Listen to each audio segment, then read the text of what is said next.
ओम शांति।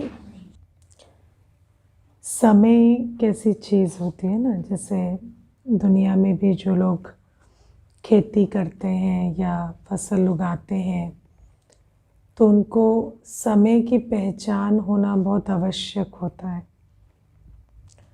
किस सीज़न में क्या करने से क्या प्राप्ति होगी वो जानना बहुत आवश्यक है। और इस बेहद के नाटक में भी समय का बहुत महत्व है। अभी तक कलयुग में भी हद का पाठ बजाना है ना, मनुष्य क्या करता था, वही जो कमाना, खाना, परिवार बनाना, तो कहीं ना कहीं उससे जो मनुष्य आत्मा की आस है सुख शांति की, वो थोड़ी बहुत कहीं ना कहीं पूरी हो ही रही थी। इसीलिए भले ही कभी कभी प्रश्न उठता था या थोड़ा विचलित होते थे, पर फिर भी उस चलन से चलते रहते थे। लेकिन अब जो ये संगम युग का समय है, इस पे हद का पाठ कितना भी बजाएं, है ना, तो चाहे बाबा के बच्चे भी बन जाते हैं तो भी काम धंधा, गृहस्थ व्यवहार, परिवार, ये तो सब रहता ही है। और ये भी है कि बाबा हमें कहते हैं लक्ष्य है विश्व परिवर्तन का, लेकिन उसके बाद भी बाबा कहते हैं कि इस समय जो सर्वाइवल है, आत्मा को बेसिक मिनिमम सुख शांति की अनुभूति के लिए भी बेहद का पाठ बजाना पड़ेगा ना। ऐसा सिर्फ हद का पाठ से और चलना बहुत मुश्किल हो गया है। अब कोई सोचे कि हम सिर्फ जैसे कलयुग में चलते आए थे वही व्यापार, परिवार, उसी में ही सुख शांति ढूंढ ले, तो वो जैसे इम्पॉसिबल सी हो गई है। तो समय अनुसार ये जो बेहद का पाठ है, ये आत्मा को बजाना ही पड़ेगा, क्योंकि ड्रामा और आत्मा का तालमेल इतना बिगड़ गया है कि अब आत्मा जो हद की जो वृत्ति में, हद की स्मृति में जो भी कर्म करती है, उससे ड्रामा से उसको वो प्राप्ति नहीं हो पाती जो वो एक्सपेक्ट करती है ना। व्यक्ति सोचे कि सुख शांति मिल जाए सिर्फ हद के पाठ में, तो नहीं हो सकता। अभी हमें थोड़ा एक्स्ट्रा करना पड़ेगा वही सुख शांति के लिए भी।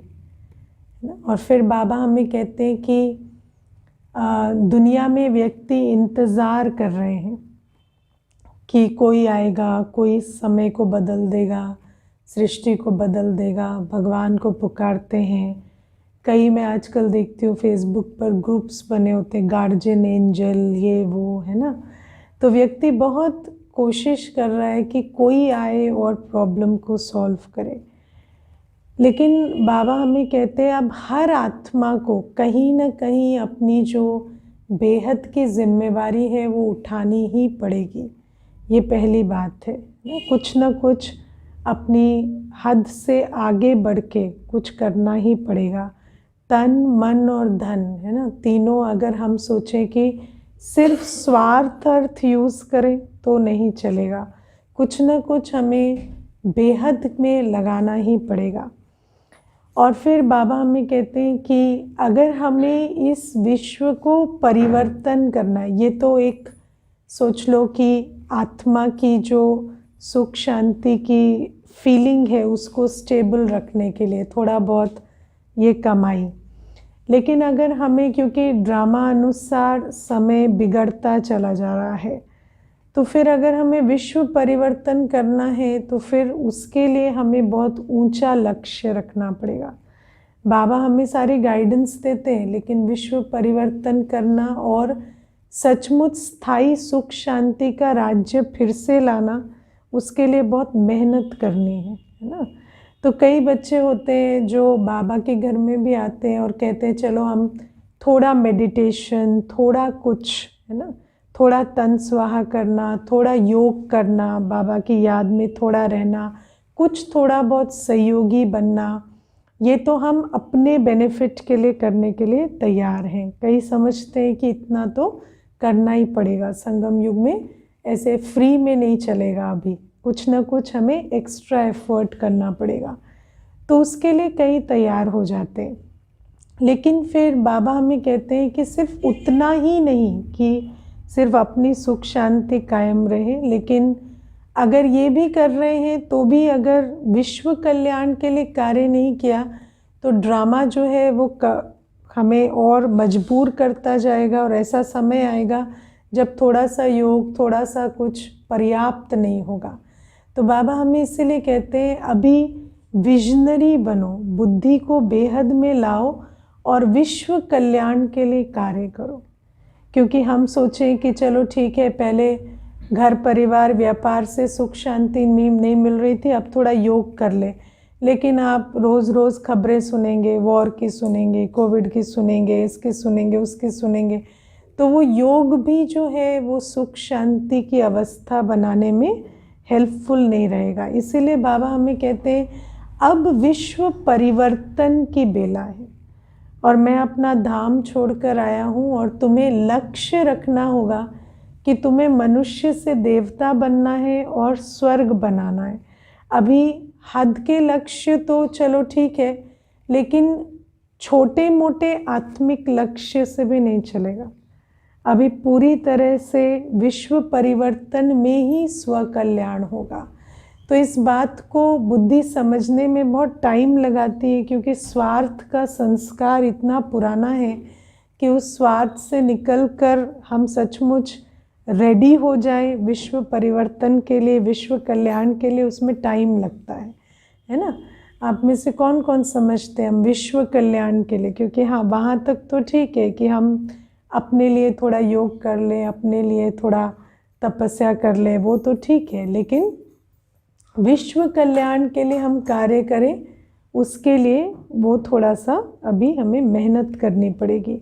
और उसके लिए भी बुद्धि को पहले समझना पड़ेगा कि पहले तो हमें विश्व परिवर्तन के बिना अब स्व कल्याण नहीं हो सकता। और जब हम ये समझते हैं तब फिर बाबा की श्रीमत हमारी समझ में धीरे धीरे आना शुरू होती है कि बाबा हमें क्या कह रहे हैं, क्यों कह रहे हैं। क्योंकि व्यक्ति जब अपनी हद की बुद्धि में होता है तो ये समझना कि बाबा हमें संपूर्ण क्रोध मुक्त होने के लिए क्यों कहते हैं, या देह अभिमान को पूरा छोड़ना क्यों है, या मोह जीत क्यों बनना है ना, ये बातें समझनी बड़ी मुश्किल होती है। क्योंकि अभी तक जीवन का जो आधार है वो काम, क्रोध, लोभ, मोह, देह अभिमान ही रहे हैं। तो बाबा हमें कहते हैं जब विश्व कल्याण की बात समझ में आती है तब बाबा की श्रीमत भी समझ में आती है। और अब हमें स्वमान रखना है कि मैं विश्व सेवाधारी हूँ, जो कर्म मैं करूँगी मुझे देखकर और करेंगे। हर आत्मा का कल्याण मेरी वाइब्रेशन से, मेरी स्टेज से हो रहा है। जब हम इतनी समझ रखकर चलेंगे तब विश्व कल्याण होगा। और छोटी सी भी गलती है ना, क्योंकि वैसे तो जब हम कोर्स करते हैं तो ये बात मैं हमेशा समझाती हूँ कि दुनिया में भी कहते हैं जब तुम एक उंगली हिलाते हो तो तुम सितारों को भी डिस्टर्ब करते हो ना। सितारों की पोजीशन भी तुम्हारे हैंड के मूवमेंट से तय होती है। तो हर कर्म, चाहे संकल्प है, बोल है, कर्म है, जो भी कुछ हम करते हैं उसका पूरी सृष्टि पर असर पड़ता है। लेकिन हम उतने अवेयर होकर आज तक कर्म करते नहीं थे। अब हमें ये समझना होगा कि हमारे कर्मों का क्या फल हो रहा है, क्या उसके रिपरकशंस हैं, और उतनी अपनी कर्मों के महत्व को समझकर चलना होगा। और बाबा कहते हैं कि कर्मों का तो हर एक के कर्मों का महत्व है, ऐसा नहीं है। दुनिया में हर आत्मा, कलेक्टिव कॉन्शियसनेस जब हम कहते हैं तो इंडिविजुअल कर्मों से ही कलेक्टिव कॉन्शियसनेस बनती है। लेकिन बाबा कहते हैं अब तुम मेरे बच्चे हो, तुम सुन रहे हो तो तुम ही को समझा सकता हूँ। दुनिया में जो सुन रहे नहीं रहे उनको तो कुछ बदलने के लिए कह नहीं सकता। तो आज बाबा की मुरली इस लाइट में है और आज बाबा एक बहुत अच्छा गीत सुनाते हैं मुरली में, बचपन के दिन भुला न देना।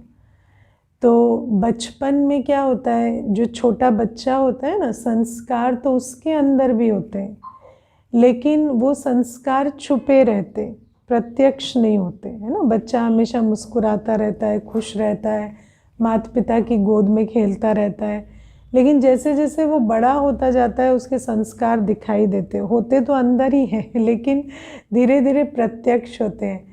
तो कई बार जब हम बाबा के पास आते हैं ना, नया नया जन्म होता है, तो ये जो माता पिता के मिलने की खुशी, ज्ञान के मिलने की खुशी में कुछ दिन हमारे संस्कार जो है वो दब जाते हैं, है ना।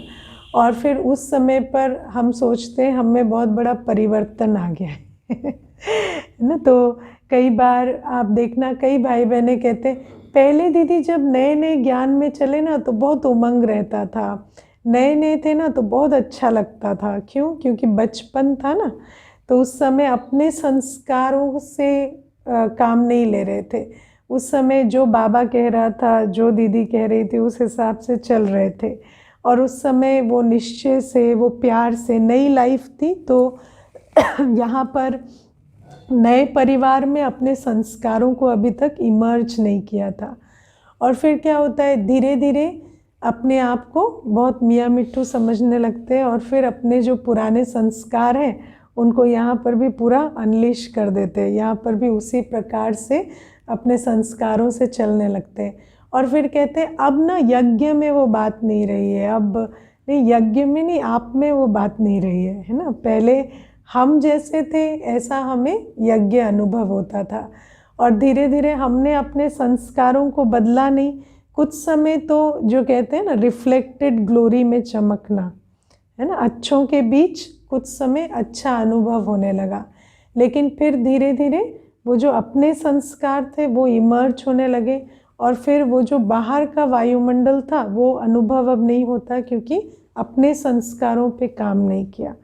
तो बाबा हमें कहते हैं इसीलिए बाबा के बच्चे बने हैं तो श्रीमत पर चलकर अपने संस्कारों को बदलना है ना। ये नहीं कि फिर यज्ञ में आने के बाद फिर अपने ही संस्कारों को अनुभव करने लगे और फिर बाद में कहें कि यज्ञ में परिवर्तन आ गया है, आजकल दीदी वैसी नहीं रही जैसे पहले थी, है ना, आजकल मुरली वैसी नहीं लगती जैसे पहले थी। तो सब कुछ वैसा ही है, लेकिन हम जो शुरू में जैसे बच्चा बनकर चले वैसे अब नहीं चल रहे हैं। अब हम अपने संस्कारों, अपनी मत पर चल रहे हैं, इसीलिए हमें दुख और परेशानी का अनुभव हो रहा है।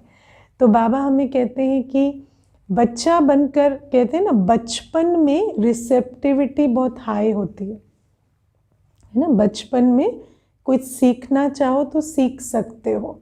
तो ये जो ईश्वरीय बचपन होता है ना, ये एक सेकंड चांस होता है अपने संस्कारों को बदलने का। लेकिन कई होते हैं ना, बच्चे बनते हैं लेकिन सिर्फ लाड में समय बिता देते हैं, नखरों में समय बिता देते हैं, वो जो संस्कार परिवर्तन की जो मार्जिन थी उसको लेते नहीं, है ना। मैंने कई बार देखा कि अभी भी जो नए नए बच्चे बैठते हैं ना, उनको इस समय पर भले ही पहले कल कई बातें परिवर्तन की बताई ना, तो पहले ये था कि ये नहीं पता था कि अमृत वेला करना चाहिए, या ये नहीं पता था कि मुरली या पढ़ाई को जीवन का अंग बनाना है, या सेवा करके मेवा पाना है, या पवित्रता की धारणा से शक्ति बनेगी। चलो ये बात अभी पता चली, तो ईश्वरीय बचपन में अभी इतनी ताकत है कि ये नए संस्कार बना लें जिनसे इस आध्यात्मिक जीवन में शक्ति बनी रहे। लेकिन अगर बचपन का समय गवा देते हैं तो क्या होता है, फिर वही संस्कार बन जाते हैं, है ना, कि बाबा बाबा करना पर बाबा की बात ना मानना, बाबा की श्रीमत पर ना चलना। तो फिर धीरे धीरे बाबा के घर में भी रोना पड़ता है, क्योंकि सिर्फ बाबा बाबा करने से नहीं होगा, बाबा की श्रीमत पर चलना होगा। और बच्चा मतलब आज्ञाकारी। तो जब हम अपने ईश्वरीय बचपन में हैं तो आज्ञाकारिता का गुण धारण कर लें, बाबा की श्रीमत पर चलना शुरू कर दें। कई ऐसे होते हैं, सोचते हैं अभी तो हम छोटे हैं, कुछ समय हो जाएगा ना तब धारणाओं पे चलेंगे, तब श्रीमत पे चलेंगे। लेकिन चलने का समय बचपन ही होता है। कई होते हैं ना घरों में भी, लौकिक में भी क्या होता है, कहेंगे अभी तो छोटा बच्चा है, अभी क्या सीखेगा। लेकिन सीखने का समय बचपन ही होता है ना। कई बार सोचेंगे इनको क्या पता चलता है अभी इनके साथ क्या हो रहा है, इनके आसपास क्या हो रहा है। लेकिन माहौल, वाइब्रेशंस, शिक्षाएं, धारणाएं, संस्कार सब बचपन में ही बनते हैं। तो इसीलिए बाबा कहते हैं जो बचपन के दिन है ना, इनका लाभ उठाओ, जो बचपन में है। और जिन्होंने बचपन में संस्कार नहीं बनाए वो भी अभी कोशिश करो, क्योंकि अगर नहीं बनाएंगे तो फिर रोना पड़ेगा। तो ये भी आज बाबा बहुत सुंदर गीत सुनाते हैं। और फिर बाबा आज हमें क्रोध के विषय में बहुत समझाते हैं। कई बार बच्चे जो है क्रोध को इतना बड़ा नहीं समझते, या सोचते हैं क्रोध पे इतना काम नहीं करते। लेकिन बाबा कहते हैं क्रोध जो है वो बहुत डिससर्विस कराता है ना। बाबा कहते हैं कि क्रोध निंदा कराता है, क्योंकि क्रोध हमेशा प्रत्यक्ष हो जाता है, क्रोध गुप्त नहीं रहता है ना। आप कभी भी ट्राई करना, किसी पे आपको चिड़चिड़ाहट हो रही है, क्रोध हो रहा है, क्रोध आ रहा है ना, भले ही सूक्ष्म ही है, बहुत ऐसे कोई ज़्यादा नहीं है, जोश आ रहा है या क्रोध आ रहा है, किसी की बात अच्छी नहीं लग रही, एक दिन 2 दिन चुप भी रह जाएंगे ना, तीसरे दिन ब्लास्ट होना ही होना है ना। तो ये जो क्रोध है ना, ये छुपा नहीं रहता, प्रॉब्लम ये है।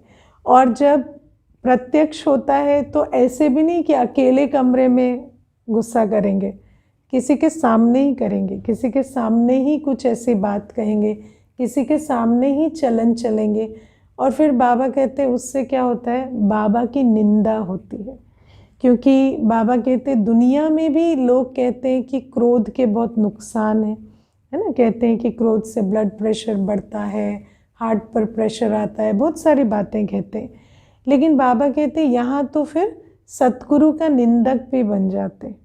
सिर्फ ये नहीं कि अपने शरीर का नुकसान किया, अपने संस्कारों क्या किया, लेकिन बाबा की भी निंदा कराते हैं अगर बाबा का बच्चा बनकर क्रोध में आते हैं। और आज बाबा क्रोध से जुड़ी हुई बहुत सारी बातें हमें बताते हैं। लेकिन जो मैं समझती हूँ, सबसे पहले हम ये विचार करें कि हमें क्रोध आता क्यों है ना, हमें इतना क्रोध आता क्यों है। तो ऑफ कोर्स संस्कार है, लेकिन संस्कार में भी, क्योंकि बाबा कहते परिवर्तन करना है संस्कार को, तो मेरा जो अनुभव है, क्रोध का सबसे बड़ा कारण होता है ईर्ष्या। क्रोध का सबसे बड़ा कारण होता है ईर्ष्या, है ना।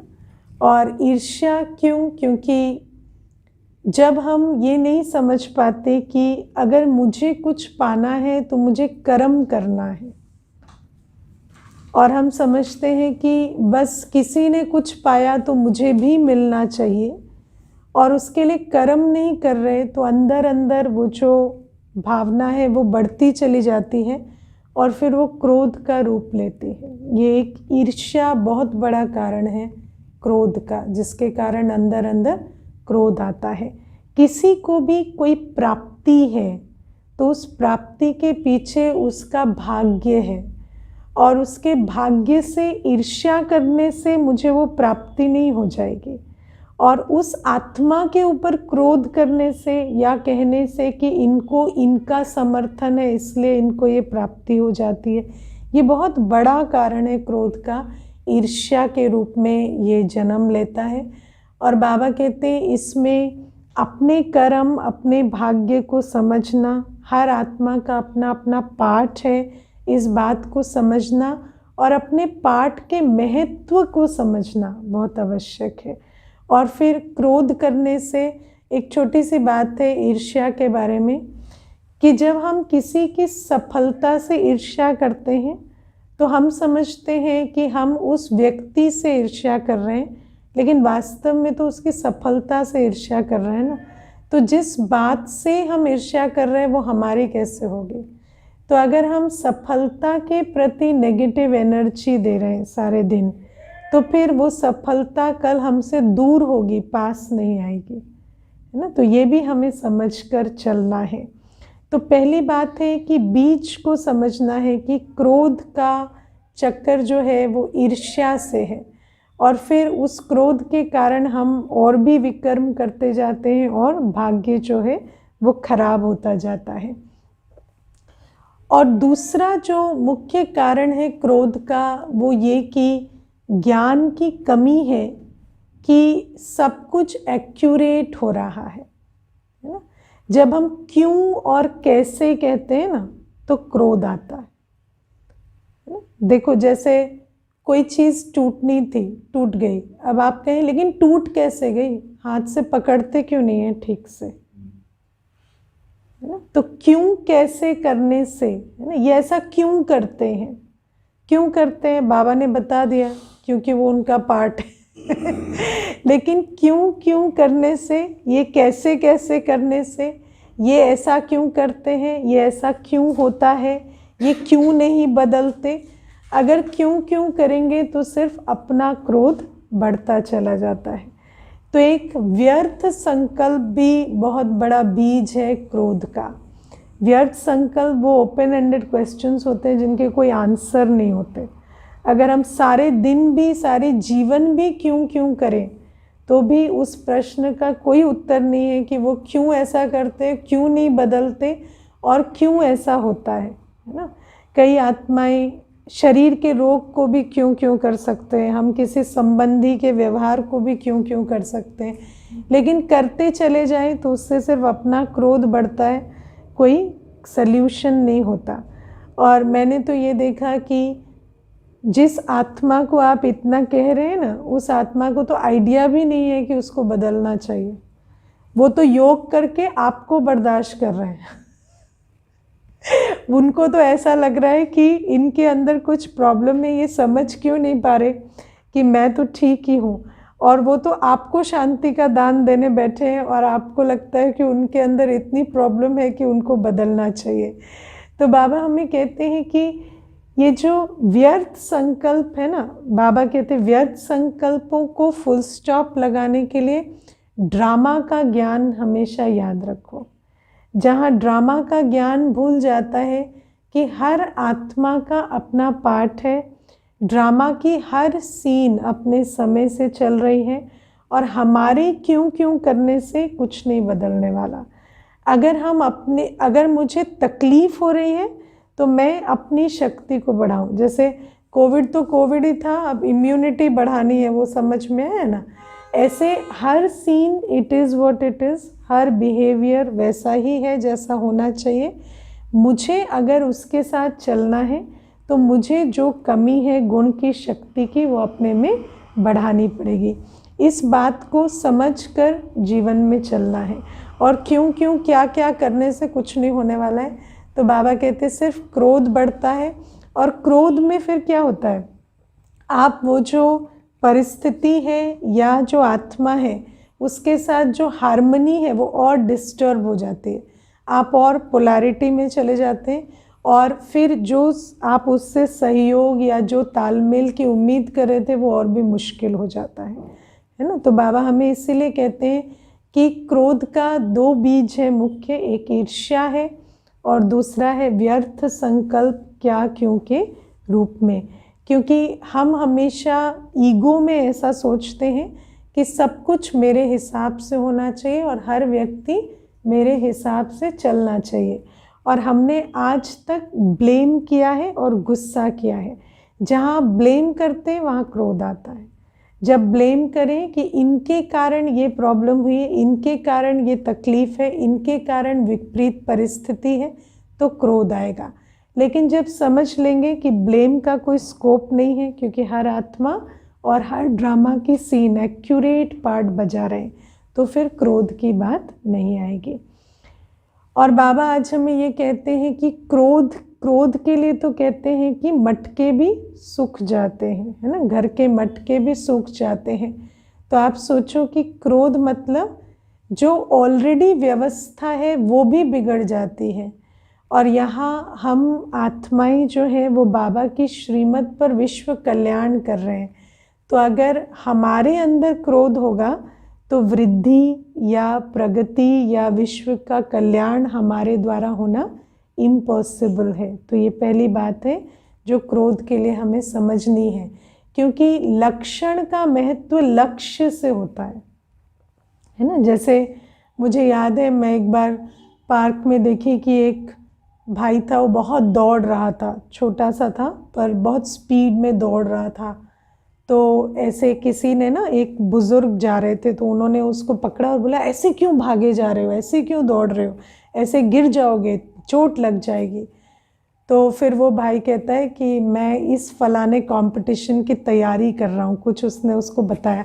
तो कहता हाँ तब तो और ज़ोर से भागो, है ना, तब तो अच्छा है। क्योंकि लक्षण जो है वो लक्ष्य के हिसाब से होते हैं, है ना। कोई कहे कि ऐसे ही भाग रहे हैं तो अच्छा नहीं लगता, लेकिन जब पता होता है कि यहाँ पहुँचना है, ये कंपटीशन में पार्टिसिपेट करना है, तो सामने वाला भी कहेगा अच्छा मैं भी आपको थोड़ी प्रेरणा देता तो और आप भागो। तो बाबा कहते हैं ऐसे ही जब हमें लक्ष्य समझ में आ जाता है ना कि हम जो सारी विश्व में शांति की स्थापना करने वाले बच्चे हैं, हम यदि क्रोध करेंगे तो हमारे द्वारा शिव बाबा परमात्मा कार्य कैसे करेंगे, शांति की स्थापना कैसे करेंगे। तो पहले तो लक्ष्य को समझने से लक्षण का महत्व समझ में आता है। वरना व्यक्ति कहेगा कि क्रोध तो बहुत ऑर्डिनरी सी चीज़ है, उसके लिए इतना लेक्चर की क्या ज़रूरत है ना, कर दिया हो गया। लेकिन बाबा कहते हैं ठीक है, आम जिस आत्मा का लक्ष्य नहीं है उसके लिए तो फिर भी ठीक है। लेकिन हम बच्चे जो समझते हैं कि बाबा हम पर इतना इन्वेस्टमेंट कर रहे हैं, रोज़ हमें पढ़ा रहे हैं, संभाल रहे हैं, प्रेरणा दे रहे हैं कि तुम विश्व कल्याण का कार्य करो, अगर हम बच्चे क्रोध करेंगे तो फिर विश्व कल्याण हमारे द्वारा कैसे होगा। फिर क्योंकि देखो जब सेवा में रहते हैं तो अनेक बातें आएंगी, है ना। और कहते हैं जब क्रोध आता है ना तो 8 घंटे तक तो बीपी भी शांत नहीं होता, ब्लड प्रेशर भी आपका 8 घंटे शांत नहीं होता। और विचार करो कि उस 8 घंटे में फिर 8 बार और क्रोध आता है ना। और क्रोध ज़रूरी नहीं है कि सिर्फ क्रोध के रूप में आए, कई बार सिर्फ जोश के रूप में आता है ना। जैसे अंदर एक आया फ्यूम और चला गया। फिर तीसरा है चिड़चिड़ापन, हमेशा हर किसी के प्रति ये क्यों चलता रहे अंदर बहुत सूक्ष्म रूप में। तो आप विचार करो अगर इस प्रकार से हम बच्चों के अंदर ये जोश की लहर या क्रोध चलता रहेगा तो हमारी स्थिति जो है जिससे वायुमंडल बनना चाहिए वो स्थिति कहाँ बन पाएगी, है ना।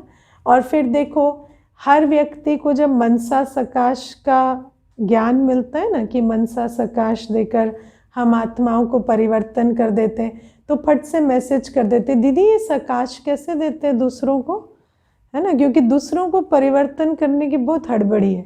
लेकिन बात यह है कि वो जो परिवर्तन होगा उसका आधार तो स्वस्थिति है ना। तो अगर दूसरे को देख के इतना जोश आ रहा है, इतना हमें चिड़चिड़ाहट हो रही है, तो हमारी स्वस्थिति में क्या ही शक्ति होगी जो उसके द्वारा उसका परिवर्तन होगा। तो बाबा कहते हैं कि परिवर्तन की दूसरे को परिवर्तन करने की अगर हड़बड़ी है तो हमारे द्वारा परिवर्तन होना बहुत मुश्किल है। इसीलिए बाबा कहते हैं जब हम समझते हैं कि हमारी स्थिति से ही परिवर्तन होने वाला है और स्थिति पर अटेंशन होगा तो अपने आप बाबा हमें निमित्त बनाकर विश्व परिवर्तन कराता चला जाएगा। तो पहली बात ये है कि हमें अपनी स्थिति को बनाने का लक्ष्य होना चाहिए। फिर बाबा आज हमें ये भी कहते हैं कि जब तुम क्रोध करते हो तो तुम्हारी तकदीर को तो लकीर लगती है, लेकिन तुम्हारे साथियों की भी तकदीर को लकीर लग जाती है। क्योंकि बाबा प्रत्यक्ष दिखाई नहीं देता, दिखाई कौन देता है? बच्चे। और अगर बच्चों के अंदर देवी गुण नहीं होते तो अनेकों का भाग्य बनने से रुक जाता है ना।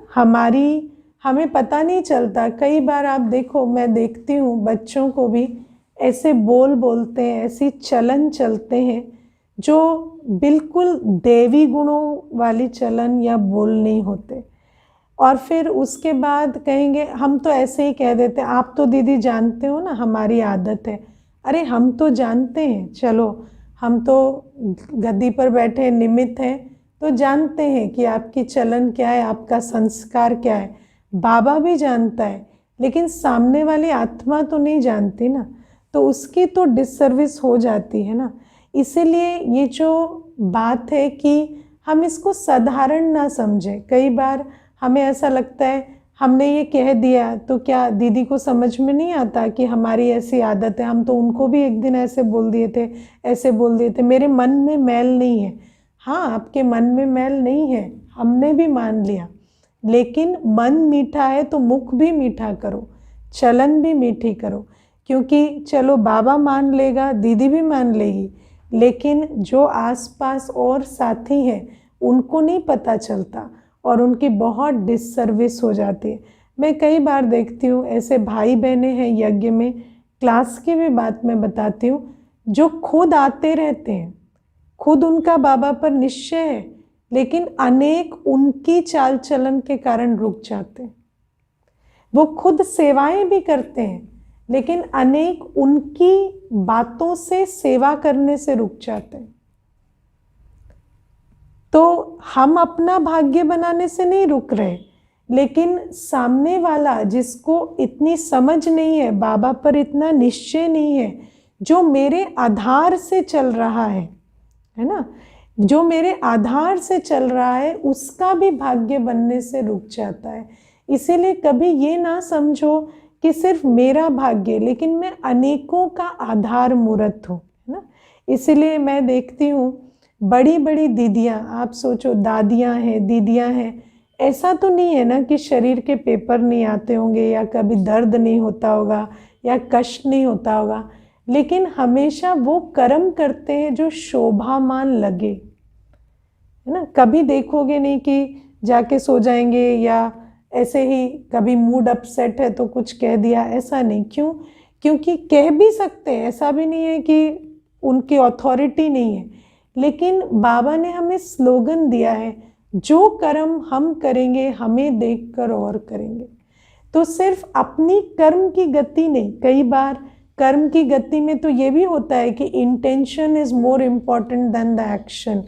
कई बार मेरा इंटेंशन मुझे पता है, मेरे बाबा को पता है, तो हो सकता है कि मेरी कर्म की गति उस बात से नहीं बनी कि मैंने जो किया और मैंने जो कहा, क्योंकि मेरा इंटेंशन शुद्ध हो सकता है, लेकिन मुझे ये भी देखना है कि मेरे आसपास जो आत्माएं हैं उनको उस इंटेंशन को पहचानने की ताकत नहीं है, तो मुझे उनके सामने एक्शन को भी ठीक रखना है।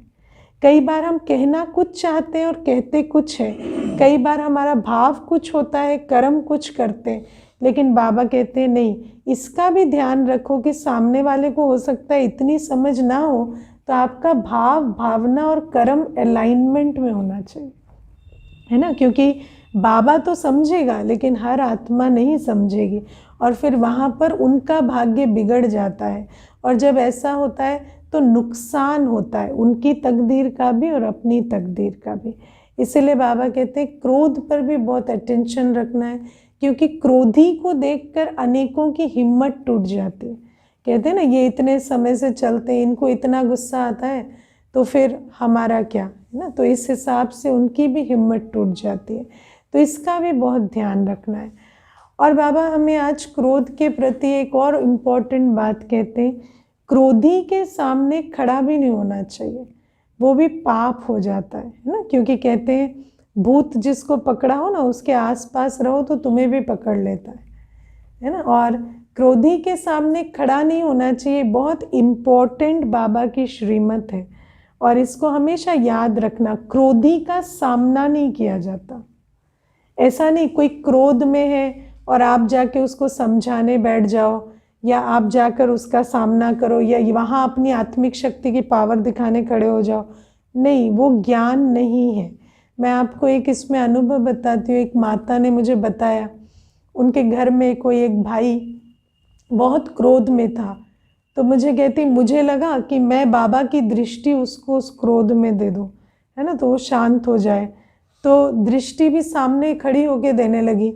तो उसने क्या किया, उसने उसके कपड़े फाड़ दिए क्रोध में, है ना। इतना गुस्से में था वो, उसको समझ नहीं आया, उसने क्रोध में कपड़े फाड़ दिए। तो ये जो बात है ना, क्रोधी कुछ भी कर सकता है। इसीलिए क्रोधी के सामने जाकर हम अपनी शक्तियों को चैलेंज नहीं करते। क्रोधी के सामने नहीं खड़ा होना है। हमारे को बाबा ने बहुत अच्छे से समझाया, तुम्हें वाइब्रेशन देनी है ना, जाओ दूसरे कमरे में बैठ के दो, तुम क्यों उसके सामने जाके खड़े होते हो। तो बाबा कहते हैं क्रोधी के सामने खड़े होना भी पाप है। हमें उसके आसपास नहीं रहना है, हमें उससे न्यारा होकर रहना है। फिर जब बाद में क्रोध शांत है, तब जो भी आपको उसकी सेवा करनी है आप करो, लेकिन वो समय नहीं है। इसीलिए बाबा की जो क्रोध के प्रति श्रीमत है, उसको अच्छे से समझना है, अपने क्रोध के प्रति भी। और निंदक को ठौर नहीं मिलेगा, है ना। तो बाबा कहते सतगुरु की निंदा नहीं कराना, और क्रोध बहुत निंदा कराता है ना। मनुष्य को और तो कुछ दिखाई नहीं देता, लेकिन क्रोध कोई करे तो पूरा दिखाई देता है। इसीलिए बाबा कहते सतगुरु का बनकर निंदक नहीं बनना। फिर बाबा आज हमें कहते हैं बलिहार जाने पर, मोह पर भी बाबा हमें आज बहुत समझाते हैं कि नष्टो मोहा जो होता है ना, उसकी बुद्धि काम करती है, और जो मोह में होता है उसकी निर्णय शक्ति काम नहीं करती, है ना। बाबा कहते हैं, आज बहुत अच्छा एग्जाम्पल बाबा देते हैं, पोता मेल भी लिखते हैं रोज, है ना। सारा बाबा को चिट्ठा भी देते, श्रीमत पूरी मानते हैं, लेकिन फिर पूछते हैं बाबा ये बनवा ले, ये शादी में लगा दें, ये ऐसा कर ले। तो मोह होता है ना, तो समझ नहीं आता क्या पूछ रहे हैं और किसको पूछ रहे हैं, है ना। मोह बुद्धि में ऐसा बैठा होता है कि समझ ही नहीं आता कि क्या पूछ रहे हैं और किसको पूछ रहे हैं।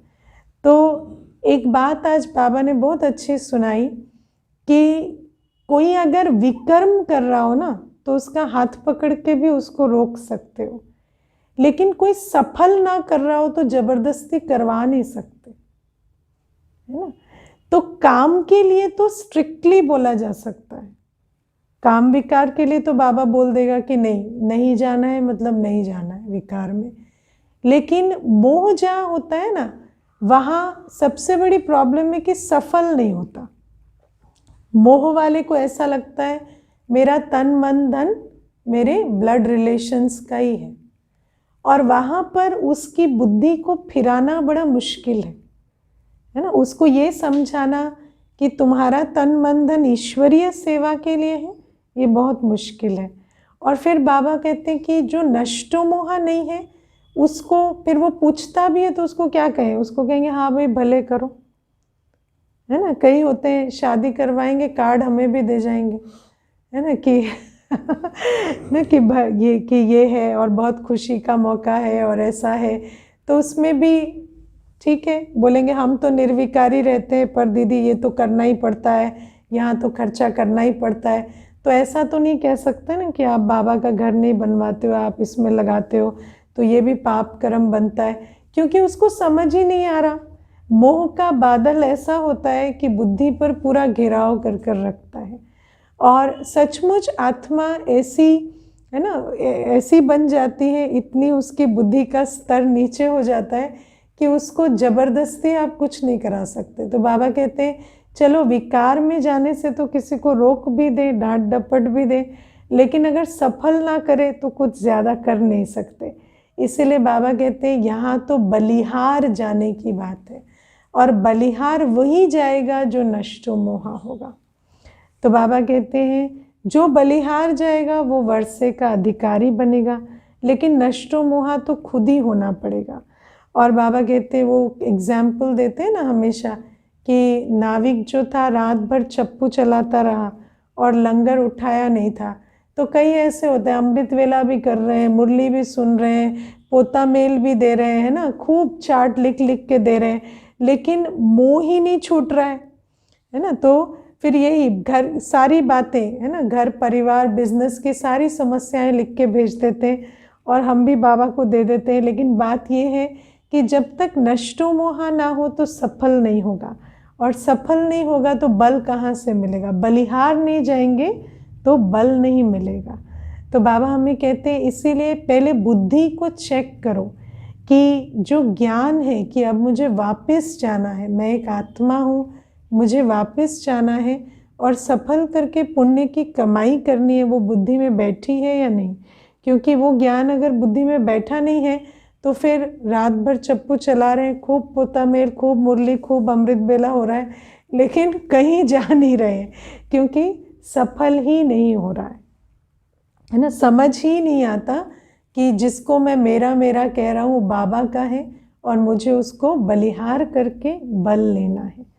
और आज बाबा कहते हैं कि समय और वायुमंडल को देख के काम करना आना चाहिए, है ना। आज बाबा बहुत सुंदर ये बात वरदान में कहते हैं कि हर समय राइट रॉन्ग की बात नहीं होती, कभी कभी समय और वायुमंडल के हिसाब से राइट आइडिया और राइट कर्म में अंतर हो जाता है ना। जैसे कई बार मेरी बात बहुत राइट है, लेकिन वहाँ पर इशू ये नहीं है कि सबसे राइट बात एक्सेप्ट हो, इशू ये है कि संगठन टूट रहा है। तो वहाँ पर रिलेशन को परफेक्शन से ऊपर रखना पड़ता है। कई बार चीज़ भले थोड़ी अच्छी ना आए या कोई ऐसा काम बहुत परफेक्ट ना हो, लेकिन जो हमारा संगठन है उसमें आपस में जो सामंजस्य है वो बना रहे, उसको महत्व देने के लिए कई बार एक सेकंड बेस्ट आइडिया को भी आगे रखना पड़ता है। क्यों? क्योंकि आत्मा के साथ संबंध ठीक रहेगा, संगठन ठीक रहेगा तो कल आपकी राइट बात भी वो मान लेगी। लेकिन अगर हम बात के ऊपर अड़ जाए और संबंध बिगड़ जाए तो बहुत अच्छा आइडिया नहीं है। मैं आपको एक छोटी सी बात यज्ञ की बताती हूँ। यज्ञ में कंसेंसस का बहुत इम्पोर्टेंस है। कंसेंसस मतलब हर आत्मा एग्री करे। हम कई बार ये जो बाबा हमें कहते हैं तुम्हारी शक्ति ही संगठन से है, इसीलिए जहाँ पर संगठन की बात आती है वहाँ पर हमेशा ये नहीं देखना होता है कि ये आइडिया बेस्ट था। अगर ये आइडिया सेकंड बेस्ट था, थर्ड बेस्ट भी था, तो भी उसमें अगर मेजॉरिटी एग्री कर रहे हैं और फिर मेजॉरिटी ही नहीं, जहाँ पर संगठन की शक्ति बरकरार रहती है, तो अपने आइडिया को त्याग कर भी संगठन के साथ चलना होता है।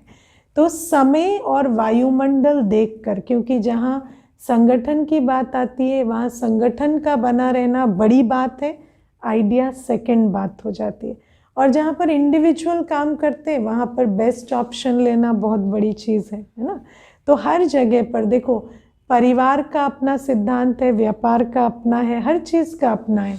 और ईश्वरीय कार्य में संगठन का बहुत बड़ा महत्व है। तो बाबा कहते हैं इसीलिए मेरा आइडिया अच्छा था, मेरा ओपिनियन अच्छा था, क्यों एक्सेप्ट नहीं किया, इन बातों में नहीं जाना है। क्योंकि जब बात देखो, मैं हमेशा ये बात भाई के साथ भी करती हूँ कि दोनों बातें ज़रूरी है, सेवा भी होनी चाहिए और संगठन भी बना रहना चाहिए, है ना। लेकिन उसके बीच का पाथ निकालना बहुत आत्म अभिमानी स्थिति की बात है, क्योंकि कभी आपको सेवा को ना देख संगठन को देखना पड़ता है और कभी आपको संगठन को ना देख सेवा को देखना पड़ता है। पर समय और वायुमंडल के हिसाब से किसको कब महत्व देना है ये बहुत बड़ी बात है ना। क्योंकि अगर राइट डिसीजन नहीं होता तो दोनों हाथ से चले जाते हैं, सेवा भी नहीं होती और संगठन भी नहीं रहता। तो कई बार कोई बड़े होते हैं, वो किसी आइडिया के साथ उनकी बुद्धि जुड़ी हुई है तो उस आइडिया को मानना भी पड़ता है क्योंकि बड़ों की सुननी है। और कई बार ऐसा होता है कि जहाँ सेवा का बहुत नुकसान हो रहा है वहाँ पर किसी की बात को ये भी कहना पड़ता है कि आप अपनी ईगो को पीछे रख के इसको मानो। तो बाबा कहते हैं समय और वायुमंडल को देख के डिसीजन लेना यही आगे बढ़ने का रास्ता है। नहीं तो मेरी समझ में हम दोनों हाथ से चले जाएंगे, ना सेवा होगी ना संगठन होगा। क्योंकि जहाँ जहाँ संगठन की बात रखनी चाहिए वहाँ अगर सेवा पे अड़ जाए तो संगठन टूट जाएगा, और जहाँ सेवा को महत्व देना चाहिए वहाँ संगठन को महत्व देने लगे तो वो भी परिवारवाद में चला जाएगा। इसीलिए ये जो कार्य है, बाबा कहते संगठन है कार्य के लिए और कार्य के लिए संगठन बहुत इम्पोर्टेंट है। तो दोनों बातों को समझकर जिस आत्मा के अंदर अच्छी धारणा होती है वो उसका बैलेंस बनाकर चल लेती है। ठीक है, ओम शांति।